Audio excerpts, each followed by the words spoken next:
Bienvenidos. En esta ocasión les voy a contar 5 historias de terror. El laberinto de la tortura. Recuerdo esa noche en la que iba caminando solo por la calle.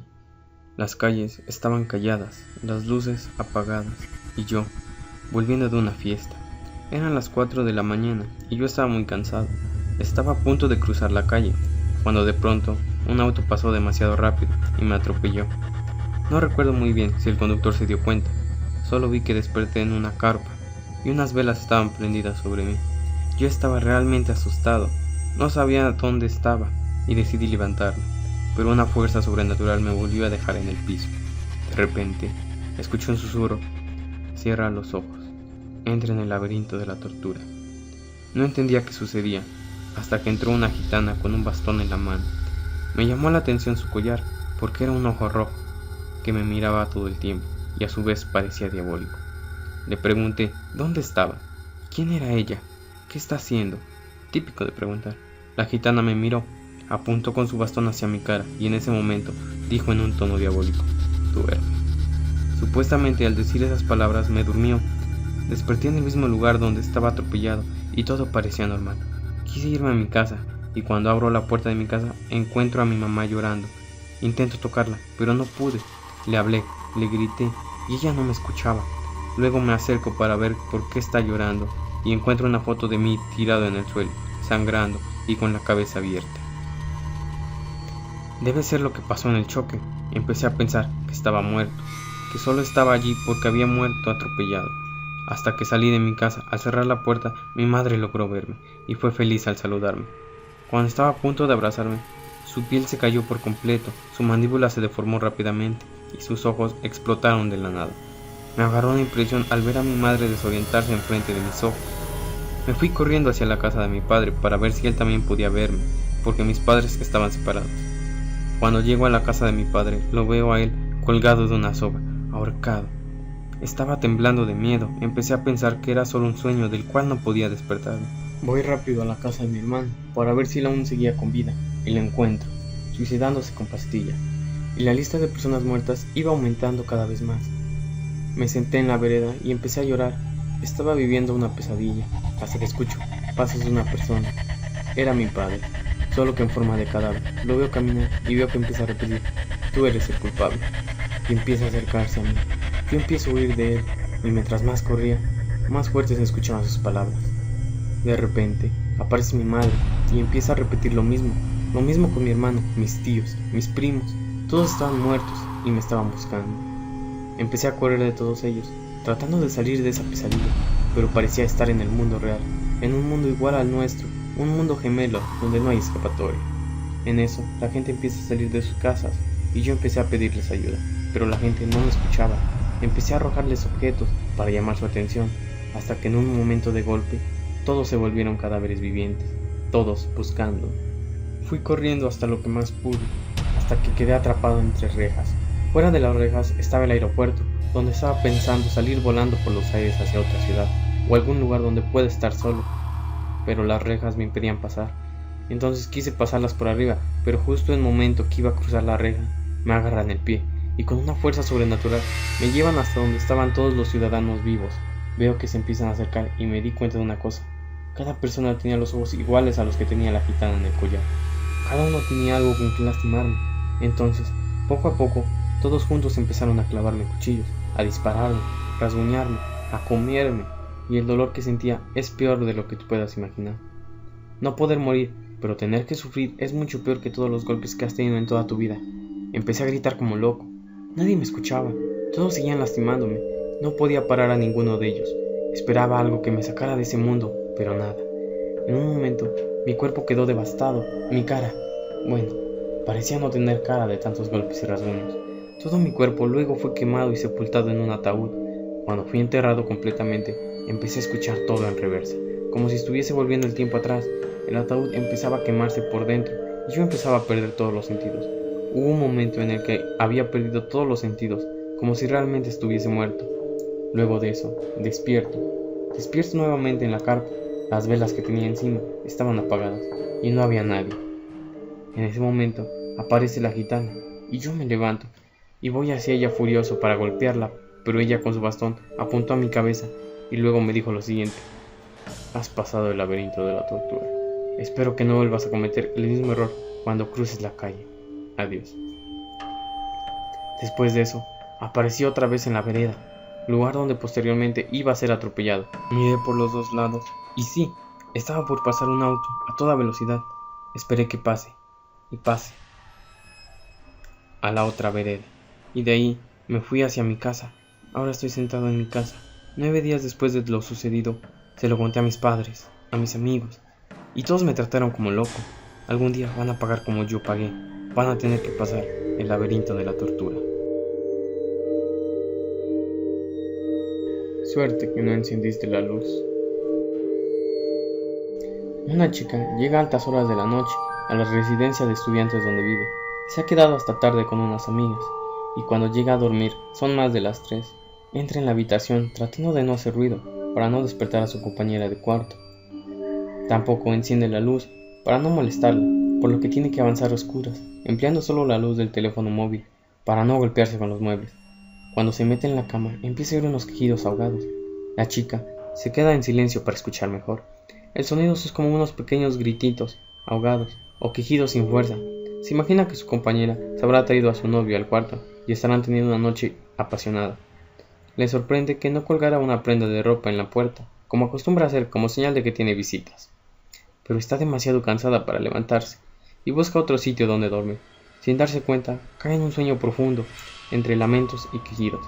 A la mañana siguiente, se despierta sintiendo una humedad en su cama. Aún medio dormida, lleva su mano al líquido que empapa la manta y pega un salto tras comprobar que lo que hay en la manta es sangre. Sobre su colcha, la cabeza cortada de su amiga, con un pañuelo en la boca que le sirvió de mordaza la noche pasada.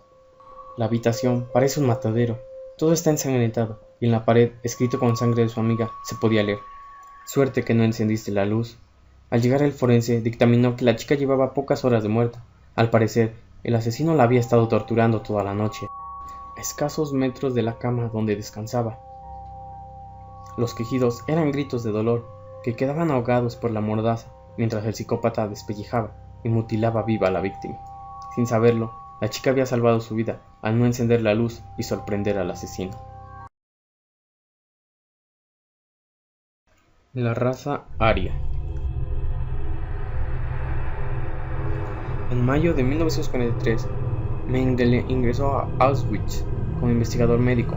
Ansioso de hacerse un nombre por sí mismo, comenzó a hurgar entre los secretos de la genética, ya que acorde con las ideas de Hitler, buscaba la imposición y el desarrollo de la raza aria, el modelo humano ideal para los nazis. Según sus teorías, si de alguna manera la ciencia lograba asegurar que las mujeres arias dieran a luz gemelos rubios de ojos azules, el mundo se podría salvar, es decir, repoblar con esta raza pura. Genéticamente hablando, para Mengele, los gemelos representaban un misterio, y el campo de concentración al que había llegado era un sitio ideal donde obtener pacientes para sus experimentos, dada la gran cantidad de parejas de hermanos disponibles. El reclutamiento de los individuos era sistemático. Una vez seleccionado a los gemelos, se les permitía conservar su cabello y ropas originales. Luego eran tatuados con un número que se ordenaba en una secuencia especial, y se les alojaba en una barraca exclusiva para los hermanos. Luego, día tras día, llegaba el temido momento en que las parejas eran llamadas al laboratorio. Por lo general, en forma diaria, cada paciente era sometido a una extracción de sangre, a veces de los 2 brazos al mismo tiempo. Incluso tenían que soportar transfusiones de gemelo a otro. Quienes más sufrían eran los pequeños, que por tener las extremidades más pequeñas eran pinchados en el cuello. En el laboratorio, los niños eran obligados a desnudarse y permanecer acostados uno al lado del otro. Luego, su anatomía era cuidadosamente medida y estudiada durante horas para observar las similitudes y diferencias entre los miembros de cada pareja. La curiosidad científica llegó a límites inimaginables de crueldad. Por ejemplo, Mengele intentó fabricar ojos azules, para ello inyectaba químicos en los ojos de los pacientes, causándoles infecciones y ceguera. Además, a propósito se inyectaban enfermedades como tifus y tuberculosis en un gemelo y en otro no. Cuando uno moría, el hermano era asesinado para comparar los efectos de la enfermedad.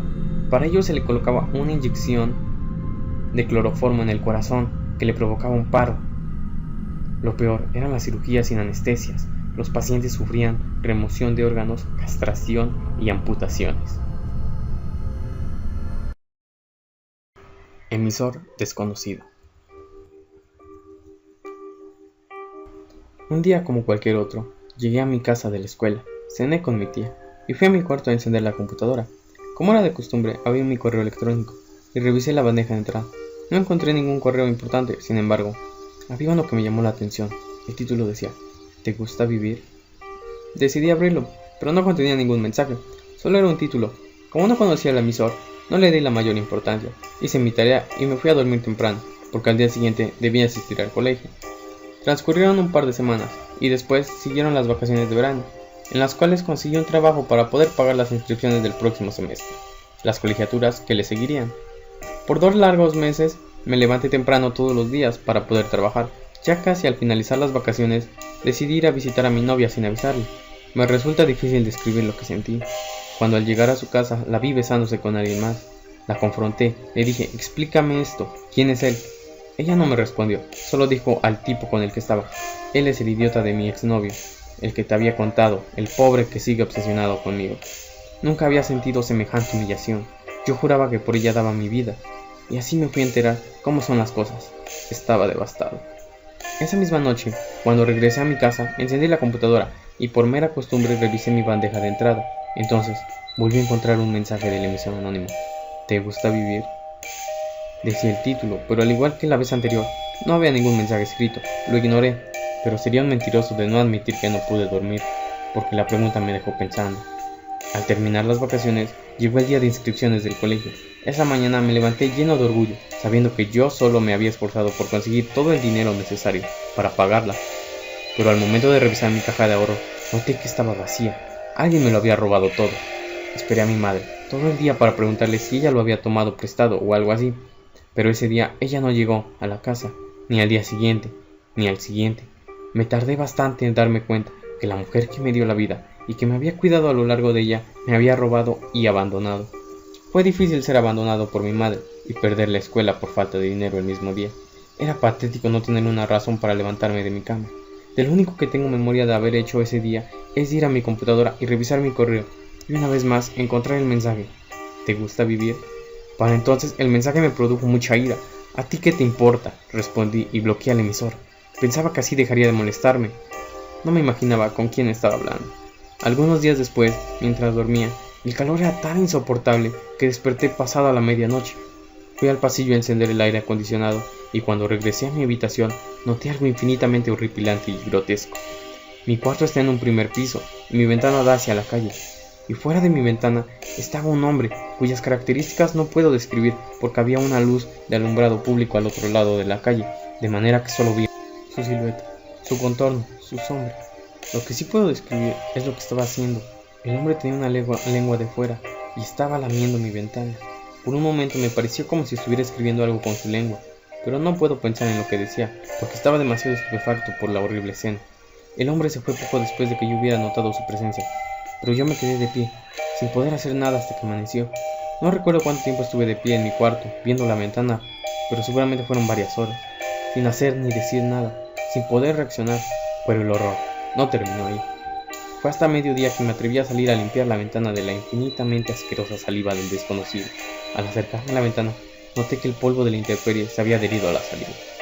En ese momento me di cuenta que efectivamente el extraño escribió algo en mi ventana. ¿Te gusta vivir?, decía. Después de ese incidente pasaron semanas para que pudiera dormir bien. La impresión que me había causado se había desvanecido, pero no olvidado. Ya había sido de lejos la experiencia más bizarra de mi vida, pero aún no concluía. Me desperté, pasada la medianoche. Esta vez no fue el calor, sino un ruido que escuché dentro de mi casa. Al abrir los ojos, miré hacia mi ventana, luego hacia el techo, luego hacia la puerta de mi cuarto, y allí se encontraba el extraño. Era fácil distinguirlo por su silueta. Tenía un cuchillo en su mano izquierda. Una vez más quedé infinitamente horripilado, pero no estupefacto. Pude escuchar su voz, que no era como uno esperaría que fuera. Yo esperaba que fuera desentonada, aguda y cortante, como la de un drogadicto, pero era fría y seria, ni tan grave ni tan aguda. Él preguntó, ¿te gusta vivir? Para entonces mi ira había superado mi miedo y le grité, no me gusta vivir. No me gusta vivir porque mi padre me abandonó. No me gusta vivir porque mi novia me traicionó. Como nadie lo ha hecho, No me gusta vivir porque no tengo una escuela donde estudiar.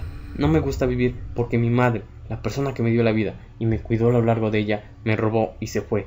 No me gusta vivir porque mi tía es una alcohólica. No tengo una razón para levantarme de la cama.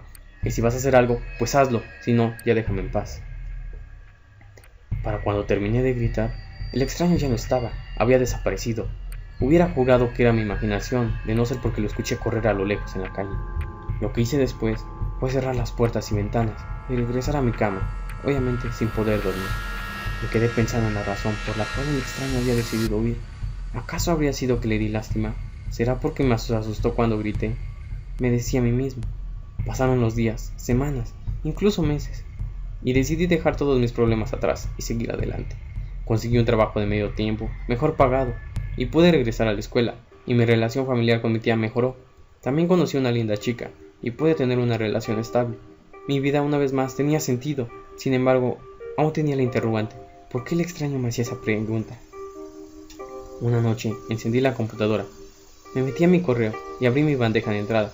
Busqué uno de los correos que me había mandado el emisor anónimo y le escribí yo una pregunta.